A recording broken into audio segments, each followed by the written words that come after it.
बिहार में फिर एक बार कोरोना जांच के फर्जीवाड़े खुल करके सामने आए। जो रपटे आई है, दिल दहला देने वाला है। 90,000 मुजफ्फरपुर में सैंपल जांच का था पता नहीं, 30,000 भागलपुर में सैंपल जांच का था पता नहीं।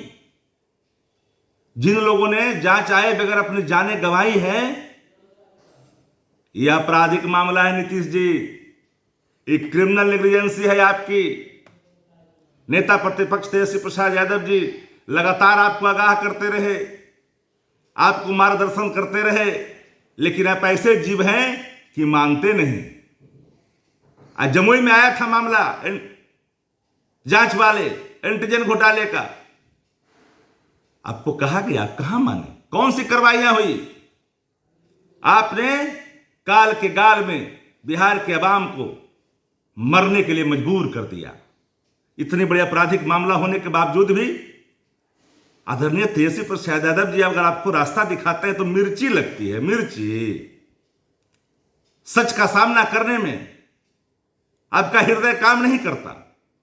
आपकी निर्ममता बिहार के ऊपर काल बन के काले बादल की तरह छा गया है। और आपके चट्टे बट्टे जिनको एबीसीडी का ज्ञान नहीं, प्रवचन देते हैं। क्या किया आपने 15 साल में स्वास्थ्य विभाग के लिए?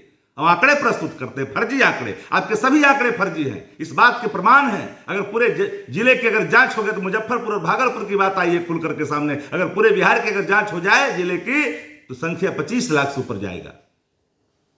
लेकिन आप मानते नहीं। तबेले में तब्दील स्वास्थ्य विभाग।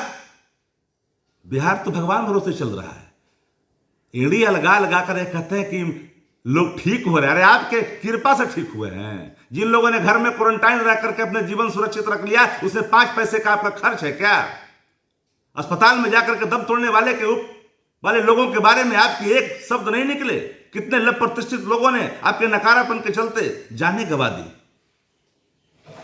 और आप हैं कि मानते नहीं।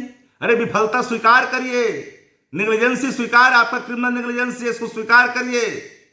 नैतिकता के आधार पर इन चीजों को लीजिए। मैं जानता हूं कि बेबसा, लाचार और कठपुतली मुख्यमंत्री हैं, चूंकि अनुकंपा पर है। नेता प्रतिपक्ष लगातार मार्गदर्शन करते रहते हैं, लेकिन ये भला काहे को माने? 30 बिंदु पर इनको सुझाव दिए, मानने के लिए तैयार कहां है? पूरा नीतीश कुमार जी सहित पूरा जदयू परिवार क्वारंटीन होकर करके पूरे बिहार की बर्बादी का तमाशा देखता है। इससे बड़ा दुर्भाग्य उस राज्य के लिए कुछ नहीं हो सकता।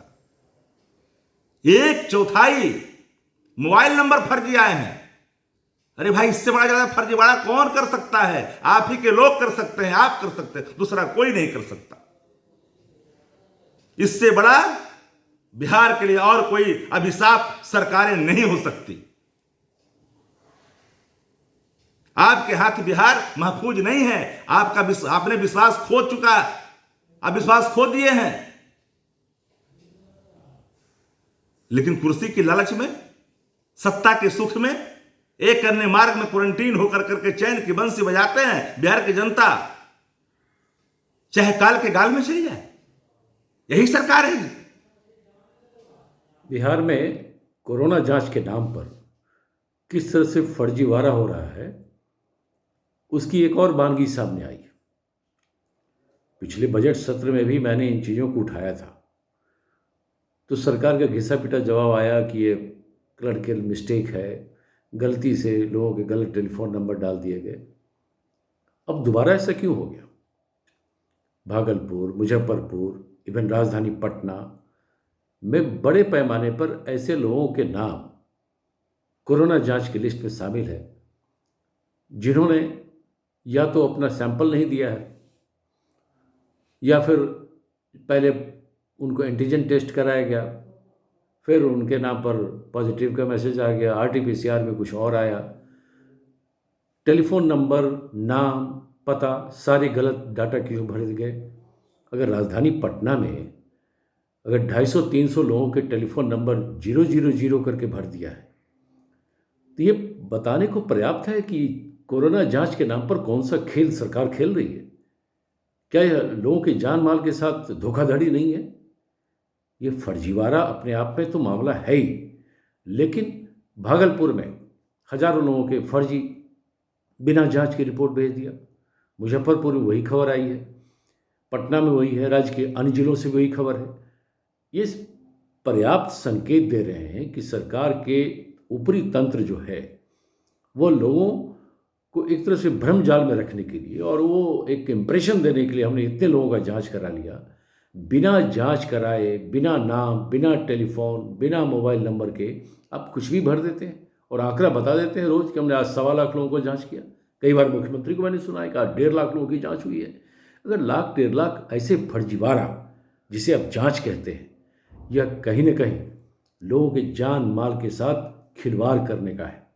राज्य में कोरोना कागजों पर आप बता रहे हैं कि उसके संक्रमण की दरें घटी हैं।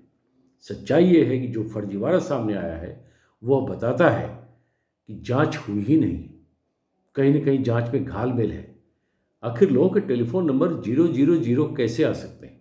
10 अंक का जीरो का टेलीफोन कैसे आ सकता है? नाम गलत कैसे आएगा? उम्र गलत कैसे भरा जाएगा? जिसने सैंपल नहीं दिया उसके मोबाइल पर नेगेटिव रिपोर्ट कैसे आ जाएगी? जिसने जांच का सैंपल ही नहीं दिया वो पॉजिटिव रिपोर्ट कैसे आ जाएगा? तो मतलब है कि सरकार में बैठे लोग अपनी पीठ खूब थपथपाने के लिए फर्जीवाड़ा का सहारा ले रहे हैं और एक भ्रमजाल फैला रहे हैं बिहार में कि हमने बहुत बड़े स्तर पर जांच करा लिया, कोरोना पर हमने अब काबू पा लिया है। मैं समझता हूँ यह खेल खतरनाक साबित होगा लोगों के जान माल के लिए। इसकी जांच होनी चाहिए और यह बिना ऊपर के संरक्षण के नहीं होता। अगर एक बार कहीं एक जगह गलती होती, कोई डाटा ऑपरेटर ने गलत भर दिया होता, ये बार बार क्यों हो रहा है? तो ऐसी घटनाओं का बार बार होना यह बताने को पर्याप्त है कोरोना जांच पर फर्जीवाड़ा है। इसकी जांच हो और जो भी लोग इसमें शामिल हैं उन सब के ऊपर 302 का मुकदमा दर्ज होना चाहिए।